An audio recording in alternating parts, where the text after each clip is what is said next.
Hi, I'm Kim Neely, and this is the Trauma-Informed SLP.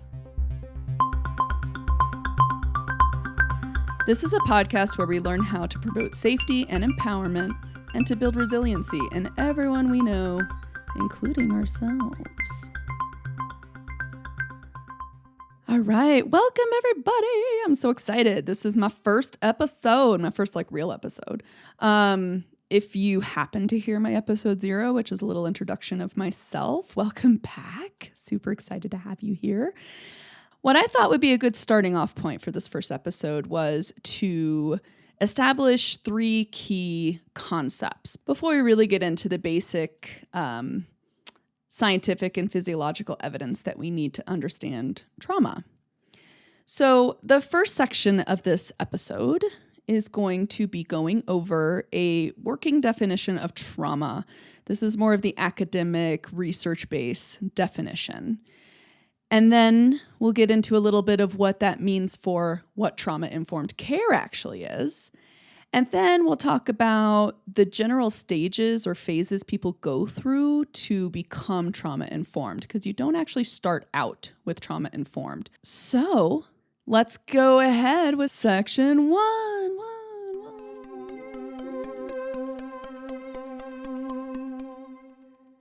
So the reason I really wanted to start out with a good working definition of trauma is because I think this word's been a bit co-opted, especially in social media spaces. In certain areas, it's kind of become a bit overused. Sometimes people just roll their eyes when they hear it, right?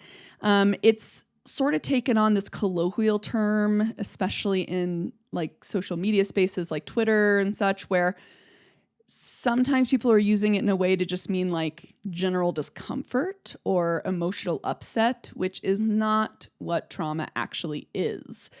So we've got to get a good definition so that we can start understanding the evidence base behind trauma-informed care, right? So I'm going to give you guys a definition from the Substance Abuse and Mental Health Services Administration's Treatment Improvement Protocol, Series 57. You hear this stated as TIP 57 a lot. It was published in 2014, and it's a big compilation of a lot of the evidence, the best evidence we have for the effects of trauma on individuals and on communities, and the best ways of being trauma-informed with how you interact with these individuals.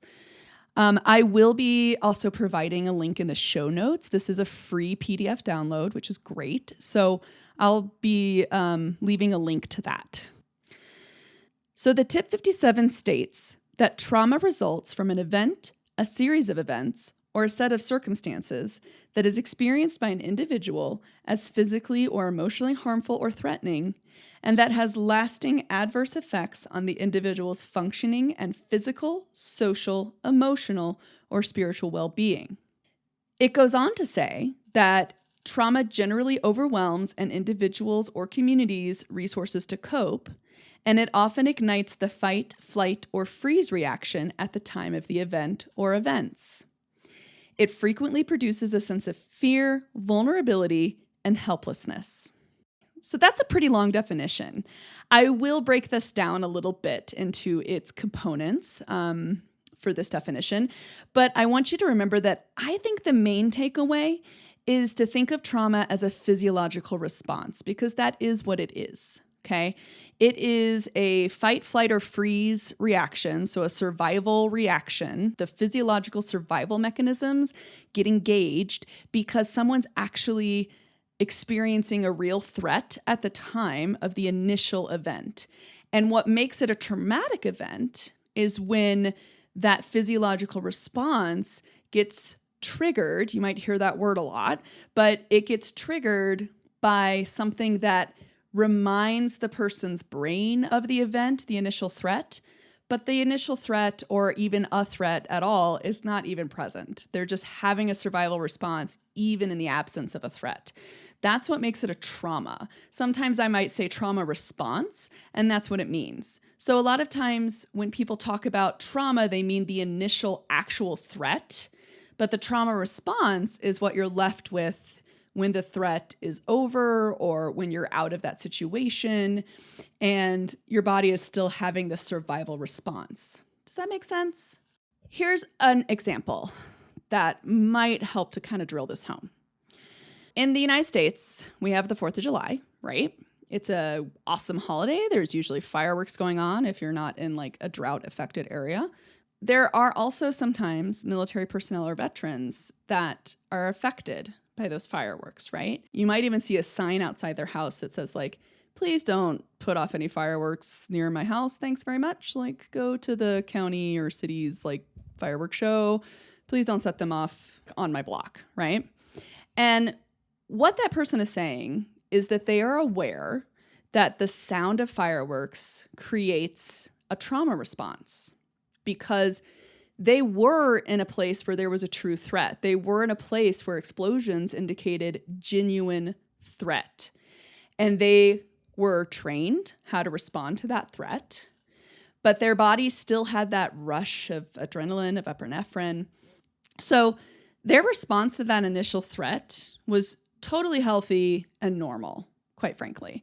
It's healthy and regular and normal for our bodies to respond in a way that allows us to survive threatening situations. That is a completely normal thing.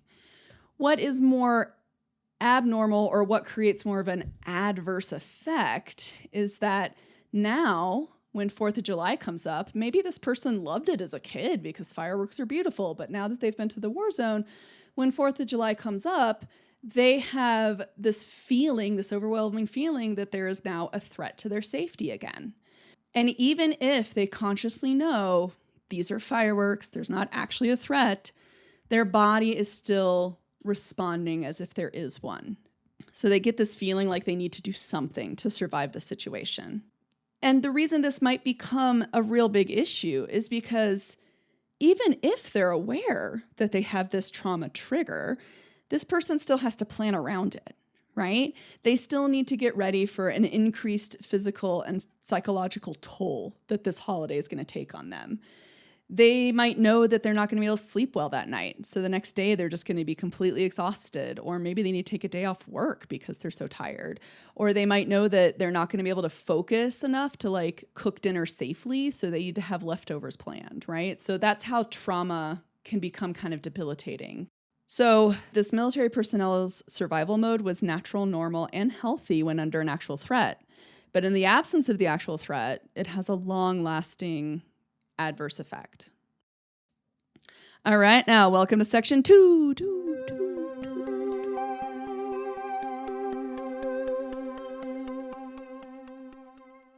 So now that we have that nice working definition of trauma, and we know that it is an actual physiological response, then what is trauma-informed care?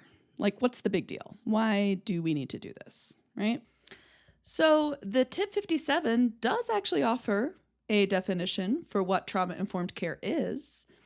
It states that trauma-informed care is a strengths-based service delivery approach that is grounded in an understanding of and responsiveness to the impact of trauma.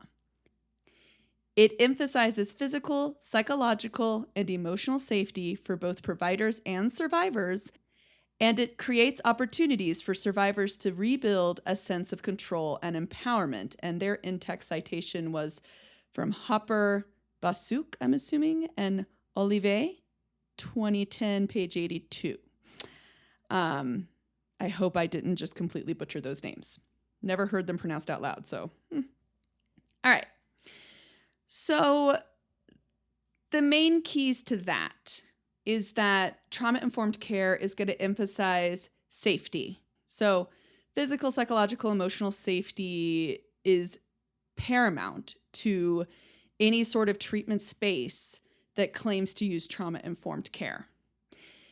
It's also critical that people use the trauma-informed care throughout the organization, that it's something that's used for both providers and survivors. And that whole part that says creating opportunities for survivors to rebuild a sense of control and empowerment, that's about helping to build resiliency. So what is resiliency? we have now run into another term that we need to define, of course.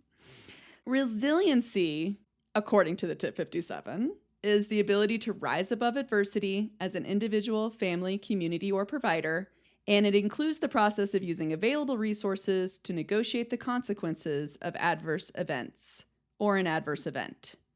Okay, so what's the big key takeaway of resiliency?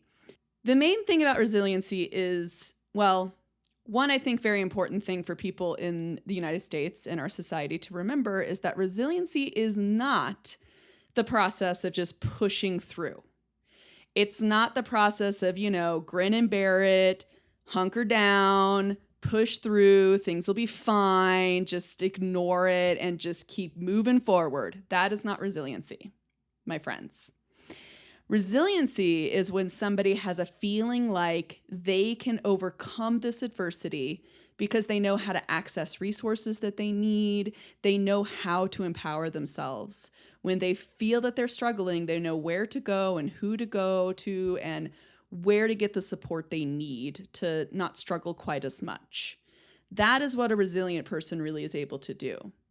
The funny thing about resiliency is it's actually a fairly big area of research and probably is going to be quite booming in our post-COVID world we're living in. Sorry, that totally made me think of Material Girl there for a second.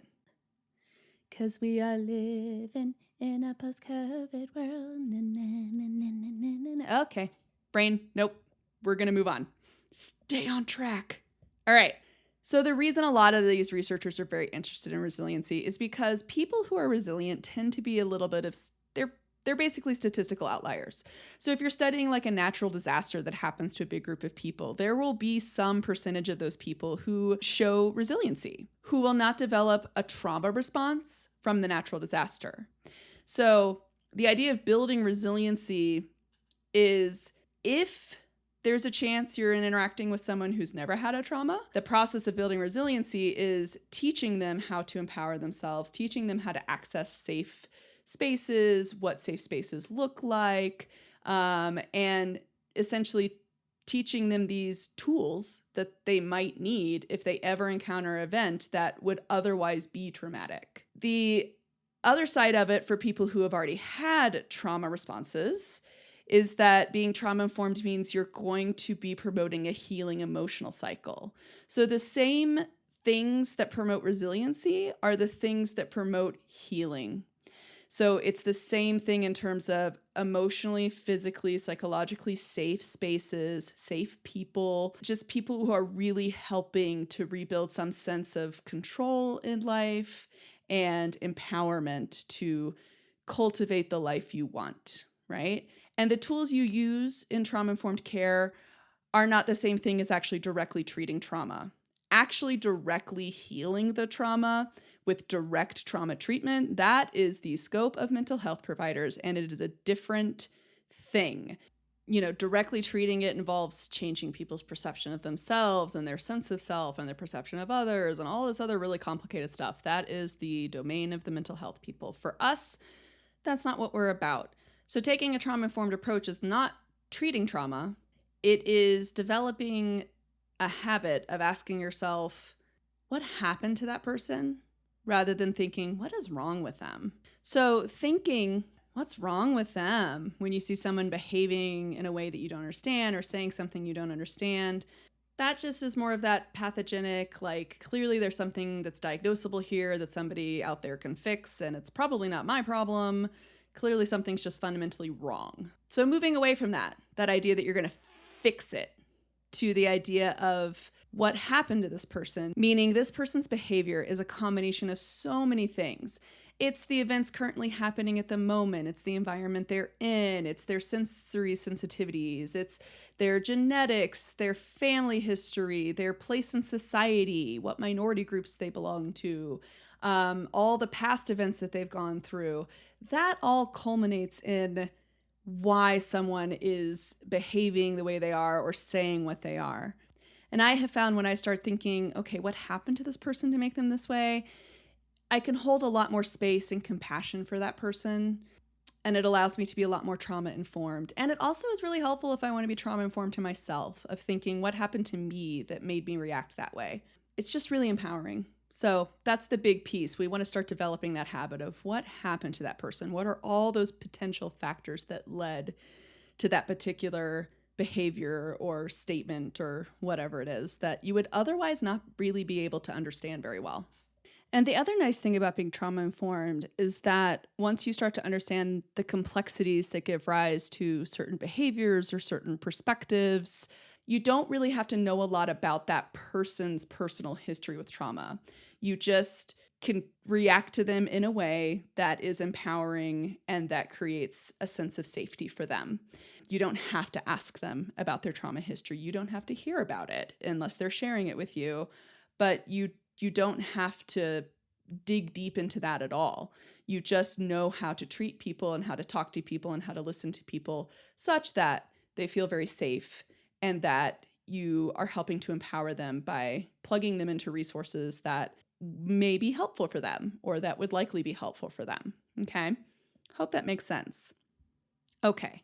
So in wrapping up section 2 here, the main thing is we want to develop that habit of asking what happened to that person, not what's wrong with them. And we want to develop the knowledge that allows us to focus on all the different factors that contribute to that person's health and well-being or lack thereof, rather than just looking at that person as the central problem. So the person's behavior starts to inform you of the complexity of what has occurred in that person's life. And you start to understand all the factors that go into whether that person is living a healthy life and they have good mental health, or if a person is behaving in healthy ways or living a healthy life or making healthy choices for themselves. All right. So now we've made it to section 3.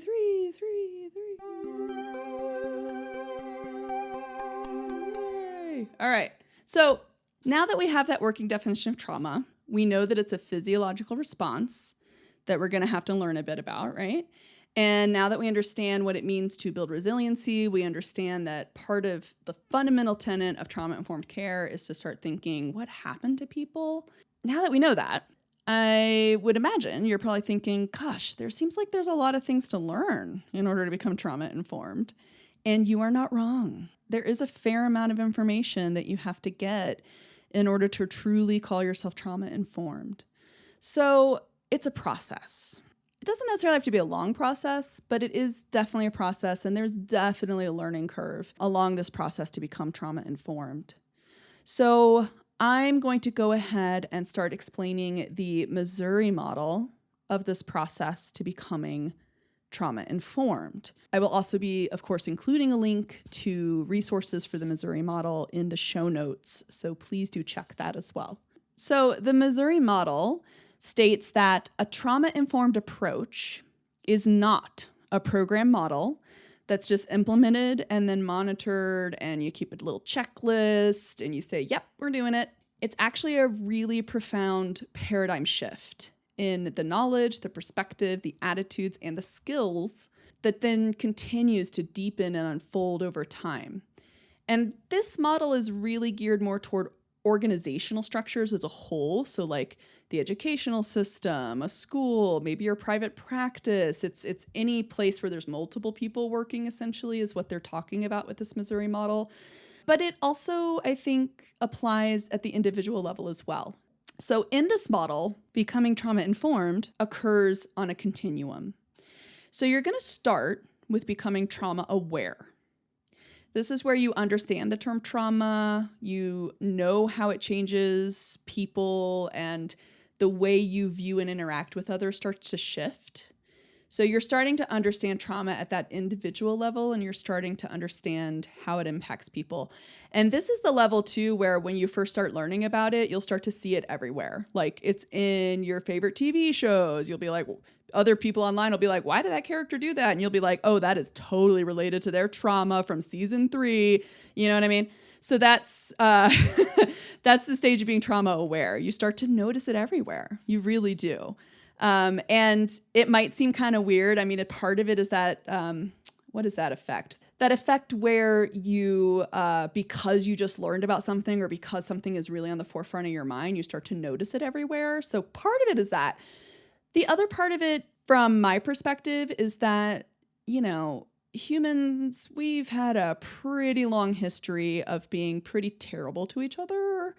And we also have a long history of natural disasters and lots of other things happening on this planet, right? So just existing as humans on this planet can be fairly traumatic for groups of people, for individuals, all of that stuff. So I think that might be also part of why you start to notice it everywhere, because we have millennium of dealing with some pretty rough stuff historically, right? So that's the trauma aware stage. Then the next stage is you start to become trauma sensitive. This is where you start to identify organizational policies that might be traumatic, and you also start to recognize organizational policies that help build resilience. So you start to see things at a broader, more systemic level. You start to notice that there are certain ways of doing things in the world that some of those things can help heal us and really helps to promote resiliency in people. And some of those things can really just perpetuate that traumatic cycle that people go through. Okay. So on the continuum level, I think of this like trauma aware means you're more individually aware of the individual impact of trauma on people. And then trauma sensitive is where you start to become more aware of that systemic level, that broader level impact of trauma on like communities of people and societies and organizations at large. And then the next stage in this continuum is you become trauma responsive. This is where you start to apply your knowledge of trauma and how to build resilience. And you start to use language that supports safety and choice and collaboration and empowerment across anyone you meet, ideally. I mean, nobody can do this 100% of the time. There's no way, because we're all humans and we're all flawed, but which is also why it's nice, because you want to be trauma-informed toward yourself, which means being compassionate with yourself, which is a pretty key tenet, I think, for speech-language pathologists. We need to hear that a lot, right? Like, be compassionate toward yourself, you guys. You really are doing your best, truly. So you start to use that language that supports my speech language office is a safe space, or my sessions with my patients is a safe space for them to vent, or if they're having any sort of emotional upset, like they are safe to have that, right? So that's the idea. And you're working toward empowering people. And it includes like how you work with office staff, front desk staff, admins, like it includes all of that at an organizational level. Ideally, it includes everybody, essentially, okay? And then in the final stage, you become trauma-informed. So basically, what this means is it's become habitual for you at this point. So you went through trauma-aware. Now you know stuff about it. You are trauma-sensitive. You understand the impacts trauma has had on wider, broader, systemic structures. And then you also are trauma-responsive. You have the tools. You have a few tools in your toolbox that helps you to promote that safety and that empowerment and choice and collaboration with people. And when this has become a bit of a habit, when you've made that paradigm shift, that's where you start to say, I've become trauma-informed. Does that make sense? So trauma-informed means it's habitual for you to see and interact with others in a trauma-informed paradigm. And it also continues to deepen and broaden over time, which honestly is why I thought I want to make a podcast, because I want to continue to deepen and broaden my understanding of trauma-informed care.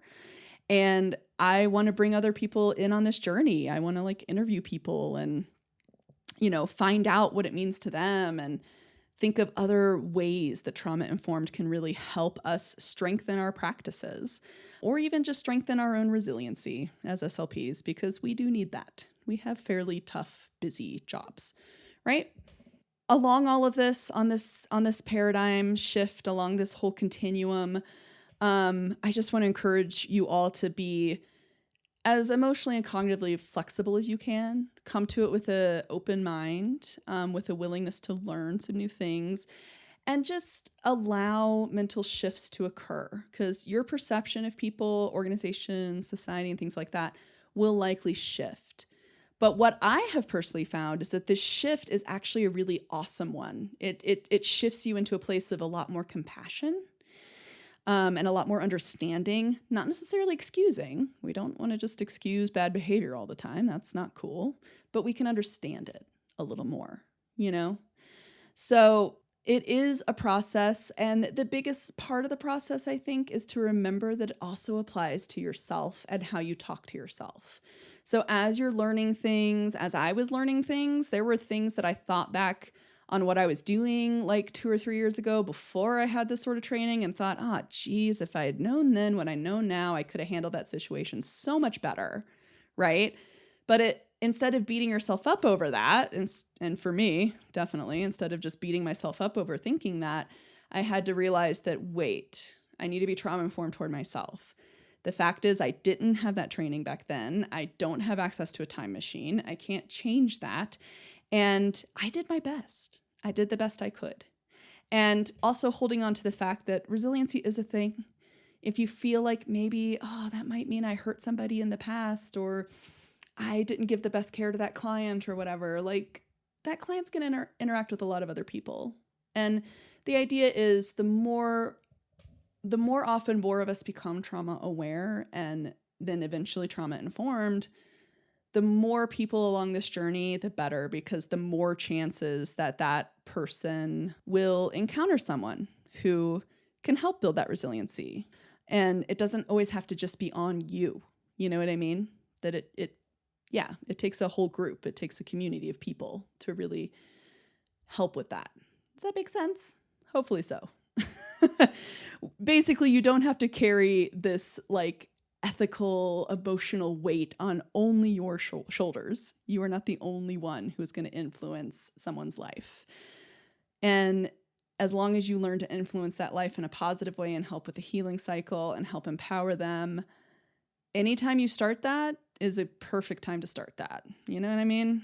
So, and any tools that help with that, any broader knowledge that helps with that is a good thing to acquire, right? So that's the journey we're on here.